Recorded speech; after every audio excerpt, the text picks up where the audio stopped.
So hi everyone, thank you for joining us for part one on the Budsin Boat webinar series. We have pre-recorded a few of our interview pieces due to just to be safe with technical issues that could have arisen, but Tom is currently up with the boat in Wisconsin, and you get to see a fun video of him showcasing the boat, taking it out on the water during this presentation. So let's get started.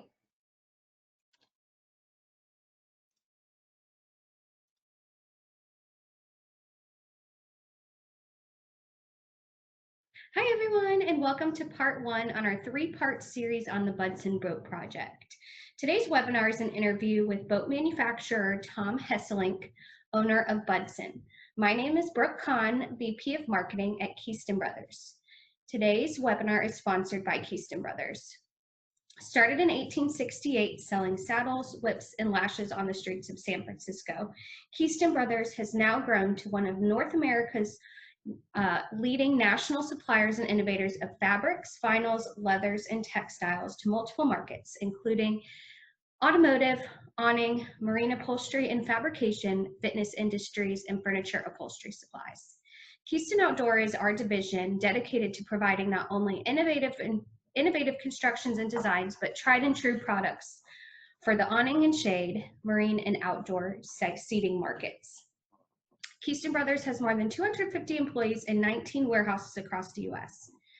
For more information on us, please visit www.keystonebros.com.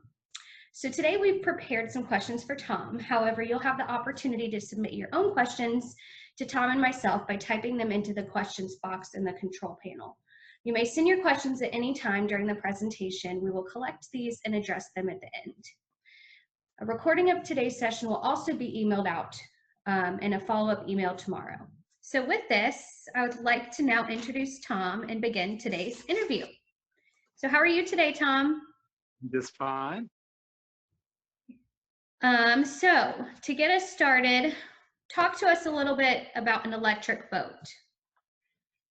Well, I've been building electric boats since the first one was built in '87, and doing it full time. I think I started in '91. So I was asked way back then to kind of reproduce some boats actually built in the '30s. So we didn't copy the boat exactly like the 1930s boats, but we had the same. You can't see it here, but you can see it on the other photos that are on the PowerPoint. The two seats that face each other, boats are designed for conversation. The whole beauty of electric boats is they're just so quiet. They're extraordinarily easy to run, very little maintenance. So that's the main attributes. These boats are also slow speed boats. They're sailboat speed, so top speed 5 or 6 knots. You run very efficiently. And then really it's just been the last year or two that people are starting to produce, planing hulls. So we'll see how that develops. But right now, Budsin Electric Boats really still builds the slow speed displacement hull. Love that. So tell us about the current state of the union on electric boats in the U.S. Like I say, that's kind of a difficult question to answer simply because there's myself and 2 companies out in California, Duffy Electric Boats and Electricraft, have all been around for 25, 30, 35 years. And so we've all been building a similar, slow speed launch type displacement hulls. And that's really what there is in the US right now. There are, Hinckley is just starting to build a planing hull. And we'll see how that works out. The lithium-ion batteries don't really give us the same advantage in a boat that you have in a car. You don't have the regeneration that you have in a car when you stop at a stop sign. Weight, marinize a lithium-ion battery. By the time you marinize it, you lose a lot of the power to weight ratio. So it's kind of up in the air. We'll see how the market takes off. Right now, the lithium-ion boats are extraordinarily expensive. But we'll just have to see how it goes. So it's a hard question to answer.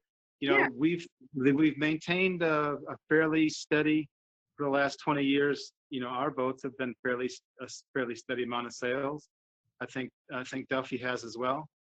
And so it's just going to be interesting to see how the lithium ion planing hulls take off. great. So what about in the world, not just stateside? Again, it's the same answer, with the exception that maybe Europe is uh, much more environmentally conscious, and their waters are, you know, it's much more compact market. So we're really looking to expand over to the European market. But again, you know, I've been doing this since, since, like I say, since 91. In 1996, we had an international electric boat regatta in Bordeaux, and all those companies have since gone. So, you know, it's been a tough market to stick with. But, you know, with the recent developments with the lithium-ion batteries, it's going to be, I think it's going to be very hopeful for the future. And also with, you know, obviously the more, now this is where I'm stumbling,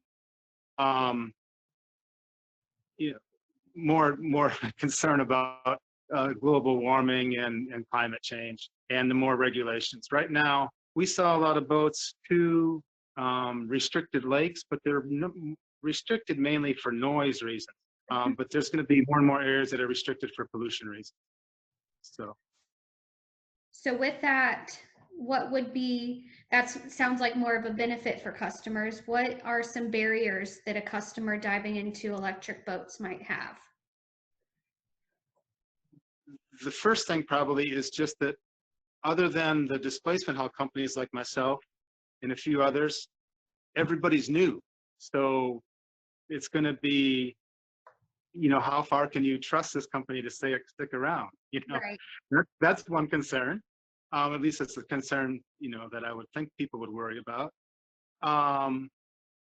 And really just I'm a small company, so I don't have a nationwide presence. As far as boat shows, we basically are direct to customer marketing.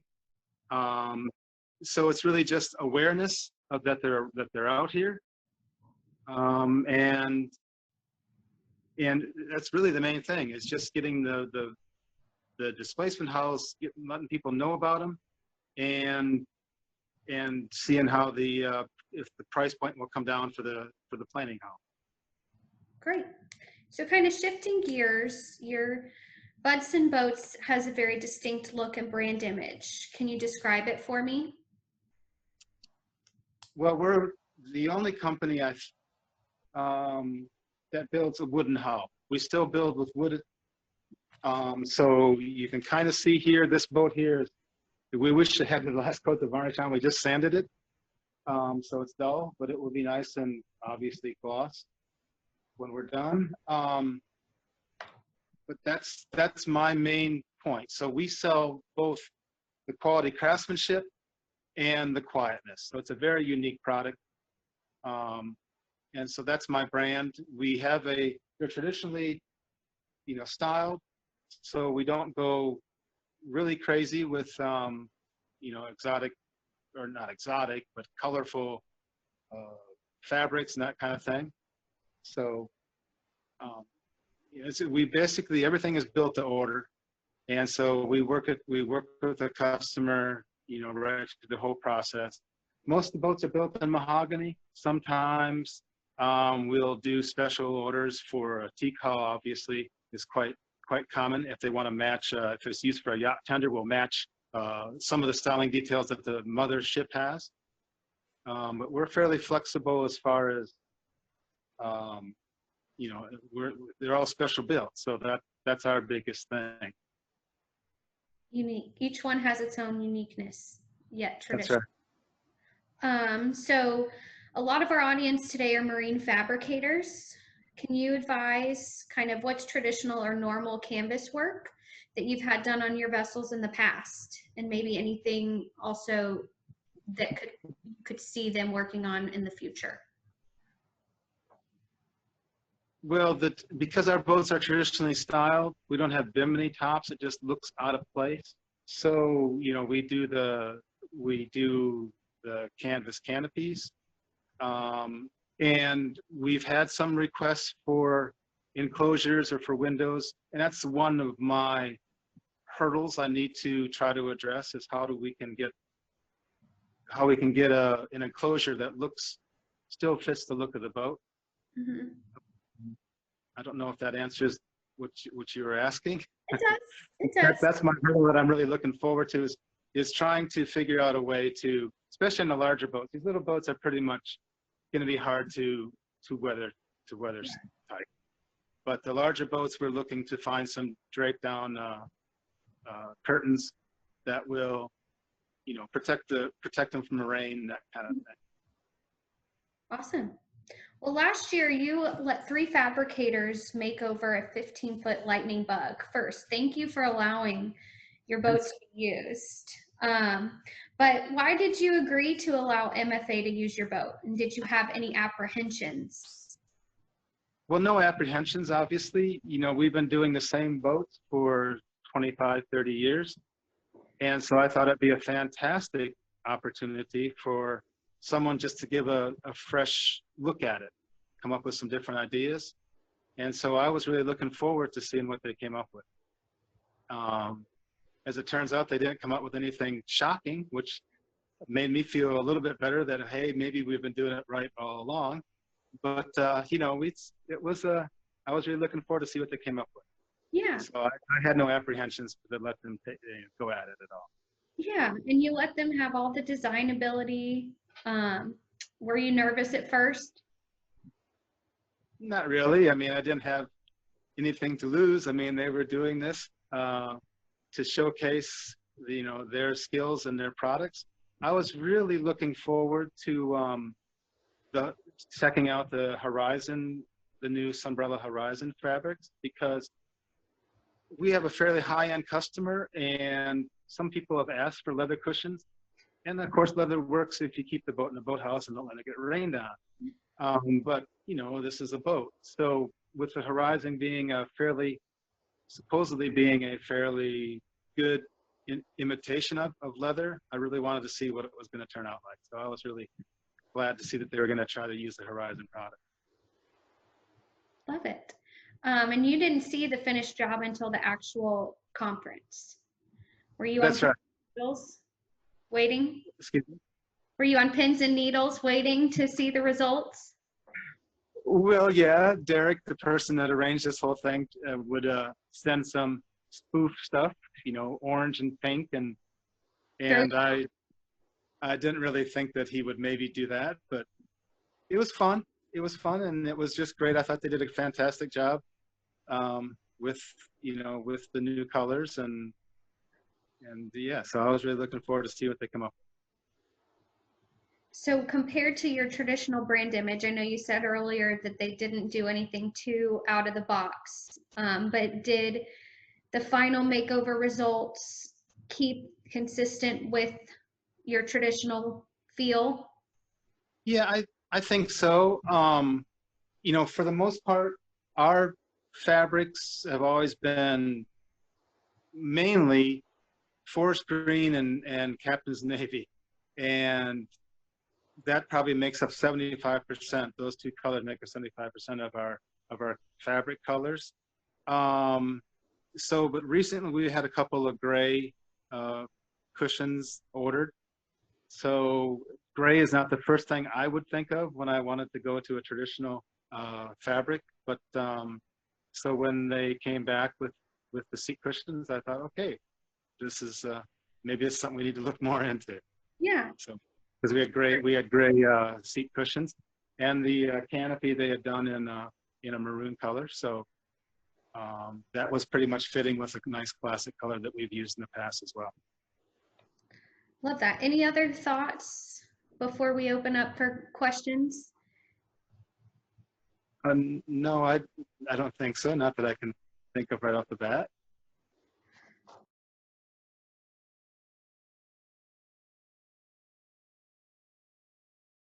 So before we get into questions, we have a few more videos and pieces to show you.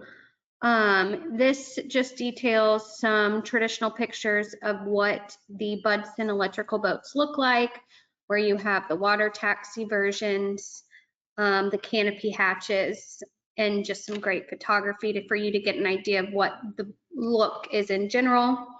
And then Tom also discussed in the previous video what their typical fabric selections are. You have your Captain Navy, which is a very popular option, and then you can pair that with the classic regimental striped back, or the blue stripes that's in that bottom right as well. And they've used a red leather before that's shown on the bottom left.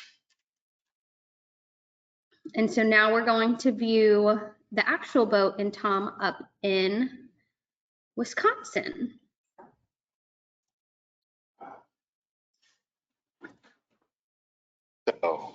So hello everyone, this is Tom Hesselink of Budsin Electric Boats out here in beautiful Pine Lake in southeastern Wisconsin. Today we're looking over 3 projects done in conjunction with the MFA on our 15-foot Lightning Bug electric boat. So let's get a little closer look at things. This is our 15-foot Lightning Bug electric boat. The boat was originally made in 1998. It's provided 21 years of very reliable service. So let's take a look at some of the MFA projects that are special to this boat. So Amy Poe of Wickham Fabrics created these interesting side curtains.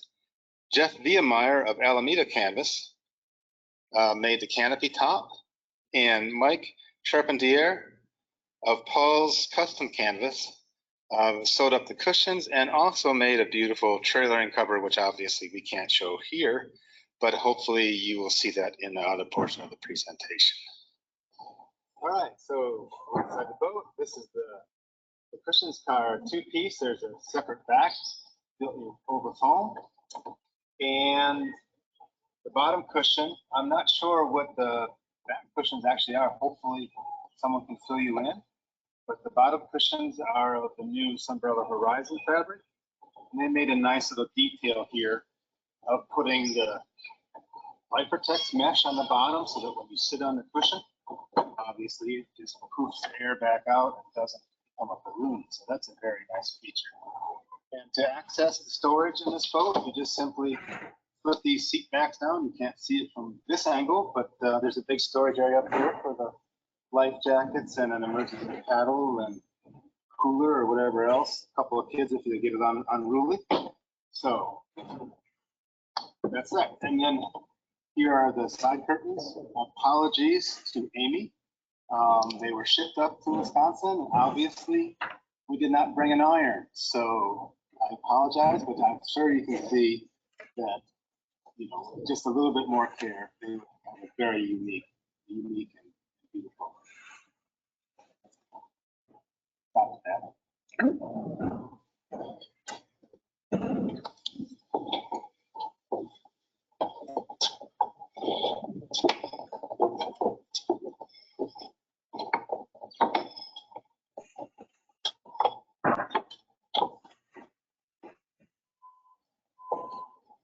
All right, so let's take this baby for a spin. I've got my father with me today. So he graciously came along for the ride. So this boat is very simple to operate. Just turn on the key and let's take a look here. Here's our throttle. So it's just a simple intuitive throttle.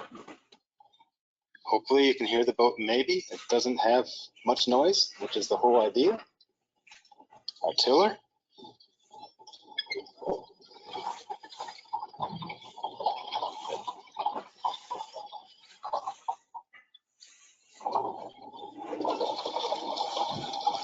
And we are off.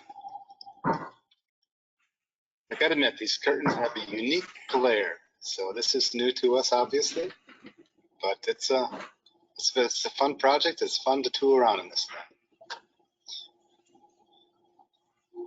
The boat has a top speed of 5.5 miles an hour. And the whole idea of an electric boat basically is that it's just dead quiet. So you caught us at the perfect time. Just 20 minutes ago, there was a pile of kids here at a camp learning how to sink and recover from an Optimus pram. So there was a lot of yelling and screaming. So we got the lake now all to ourselves.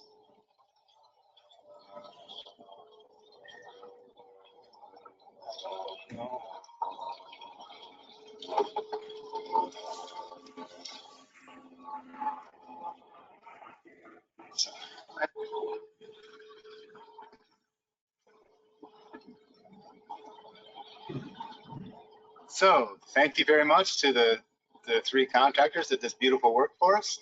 And thank you for attending the webinar. If you have any questions, please ask.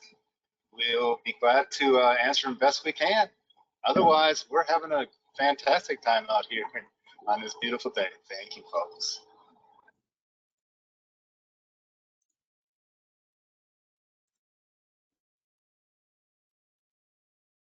So that's the travel cover with graphics that Tom mentioned earlier in his video, and you can see it both undercover, outside, and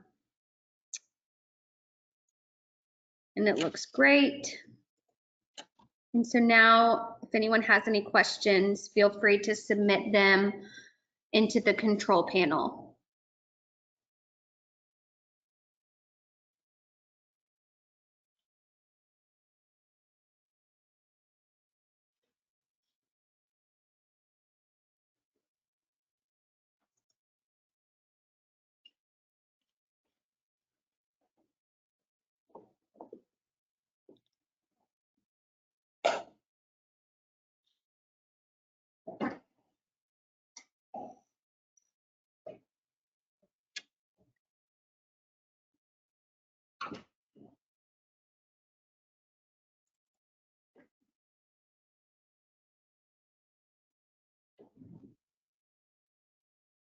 So it looks like we have a question regarding battery life.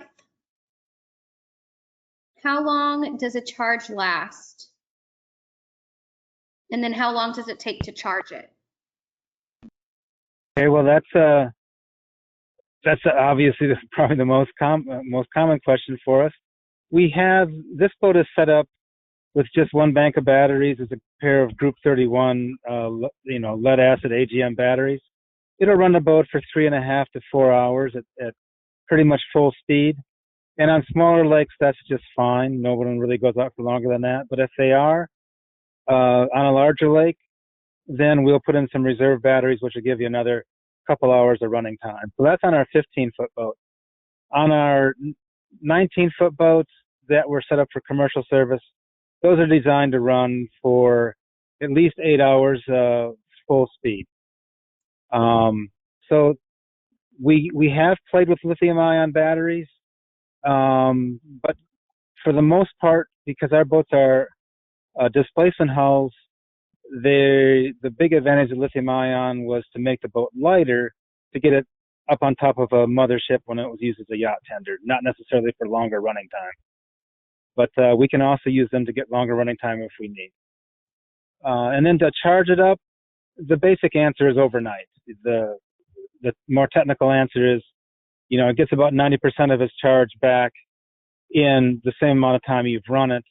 But that last 10%, just to condition the battery, it takes a few extra hours to do that. So we just simply tell customers, plug it in overnight, and there you go. And can you hear me okay, I hope? Yes. Okay, great. And that question was asked by Amy Poe, too, who was one of the fabricators. She joined us today. Well, thank you, Amy. That was a fantastic job on the side curtain.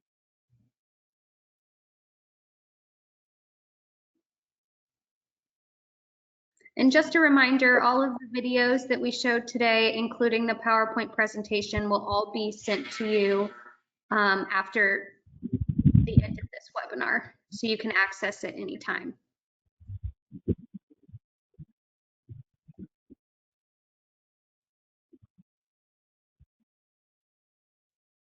And we will also send any contact information too. So if you think of any other future questions, you can email those over to us.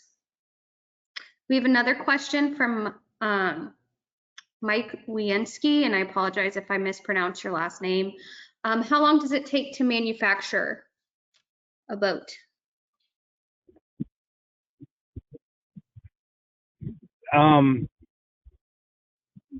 We usually have the boats in the shop for about 3 to 4 months.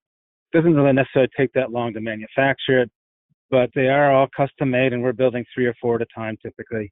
So that's a typical building time. There's a little bit of wait time usually, and then 3 to 4 months of actual construction in the shop. Awesome. Another question from Amy. Did you also make the hot tub boats that run in Seattle? Yes, I think I know what you're talking about, the hot tugs. They come from Amsterdam. And no, we don't make them. They're interesting, but I've been in Amsterdam a lot. I haven't seen them, mainly because they've got like maybe, what, 3 inches or 4 inches of freeboard? And we may be talking about different boats, but there is a boat called the Hot Tug made in Amsterdam, 3 inches of freeboard, and all it takes is one little wake to go in there, and you've got whatever's in the canal in your hot tub. I have seen other ones, though, that are more like a hot tub on top of a pontoon, which is obviously doesn't have that problem. So I'm not sure which boats you're referring to in Seattle, but no, we don't do that. But it is fun.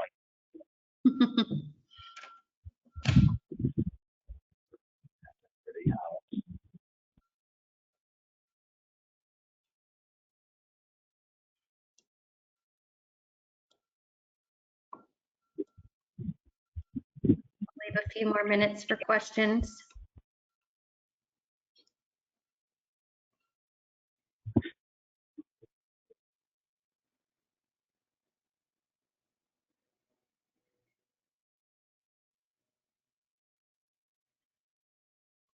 Well, Tom, thank you for your time today and for all of your help with this webinar and this project in general. We are so thankful that you let us use your boat for our conference and to partner with CTEC and get the kids involved and have some hands-on experience. So thank you so much. Well, thank you. It's been great. Couldn't ask for a better day on our end of the stick here. We're out in the middle of the boat out in the middle of the lake right now. So it's just been a wonderful experience all around, I think. So thank you. We have one more question that came in. What is the typical lifespan for a battery? 5 to 7 years. We use the Mastervolt AGM batteries. And so, you know, depending if it's a commercial service, if the boat's used, you know, basically like the boats in Mexico that were used for water taxis, they replace them about every 3 years. But for a regular standard use, 5 to 7 years it takes to replace them, unless they've been abused, which abusing them means not having them charge up before winter and letting them freeze. And that pretty much destroys any battery. So.